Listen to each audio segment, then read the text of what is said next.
Good morning. I just had my exercise, and yesterday I learned more about SAS. The thing about SAS is the certification exam is not like the type of things I do daily or a programmer has to do in his work, because it nitpicks you a lot. So what will be the output of this? In practice, I learned by looking at the error message and correcting the programs. But this certification exam is like for the nitpickers, the weavers, that's a good line of work, and attention to detail is excellent. But I prefer a more top-down approach. And it's not that I haven't created software or games. I've made a lot of them in the previous times, so that's it. Yeah, but I have to study, so I'm studying it slowly, step by step.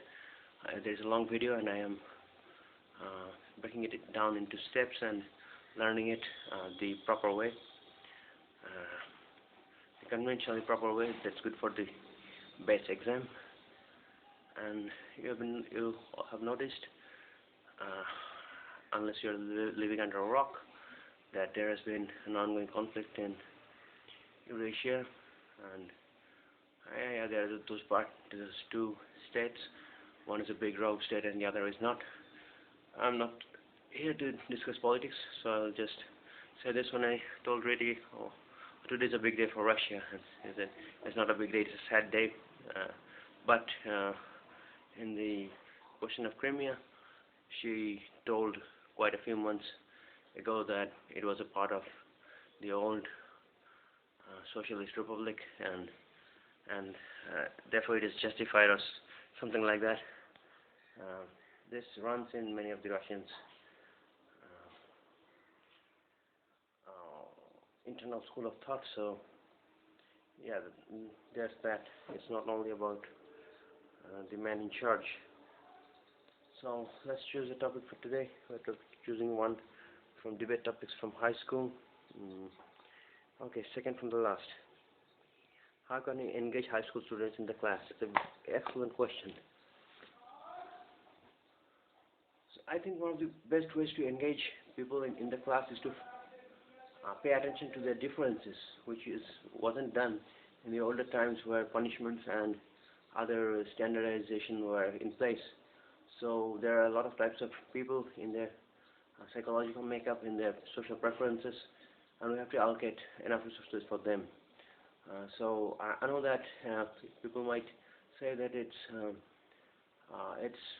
the common thing that we need more resources, but who all will be giving the resources or the money required for such an initiative? But I think when we debate, it's important to find out what is the maximum that can be achieved, and then in practice we have to reduce or increase the levels as possible. So the framework must be solid, the theory behind it must be solid. So I think one of the great ways to engage students in the class is to ask them questions, and those who aren't very extroverted, those who are afraid to answer questions, not only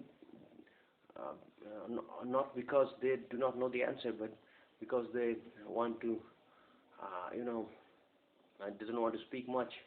So there should be a choice for them to write the answers down, and maybe someone else can read it for them, and then we can try to pull them out of their shell slowly and step by step and in a very respectful manner.